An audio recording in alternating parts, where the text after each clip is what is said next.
When it comes to the Idaho 4 case, one detail has never stopped bothering me: the survivors.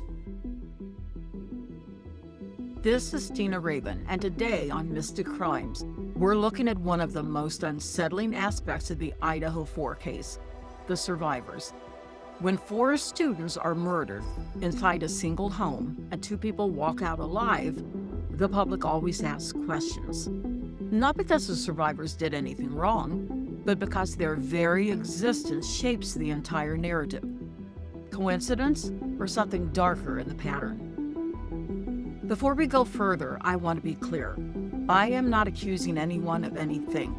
I'm talking about a historical pattern that appears again and again in major murder cases, where the people left alive become the lens the world is forced to look through. In cases like this, a survivor doesn't just survive. They become the timeline, the memory, the voice, the sequence investigators build everything around. And here's something people don't talk enough about. Sometimes survivors are left alone because they truly didn't see or hear anything. Sometimes because they hid or froze or simply weren't in the line of attack. And sometimes, in certain cases, killers intentionally leave someone alive so there is a narrative. Not a true narrative, just one that directs attention somewhere else. We've seen this pattern before. In the Tate murders, young caretaker William Garrison survived while everyone else on the property was slaughtered. He saw nothing, although he did hear a few things, and he spent years under suspicion simply because he lived. In the Richard Speck massacre, nurse Cora hid under a bed while 8 of her roommates were slaughtered. Her survival wasn't suspicious, it was miraculous.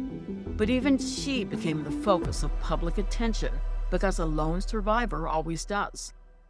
And in the Burger Chef murders, the one employee who wasn't abducted that night became a lifelong point of speculation. Not because he was guilty, but because surviving a mass murder always puts someone in a complicated position. So when people in the Idaho 4 discussion express confusion about timelines, memories, statements, or silence, they're not pulling that out of thin air. They're responding to a pattern we've seen before.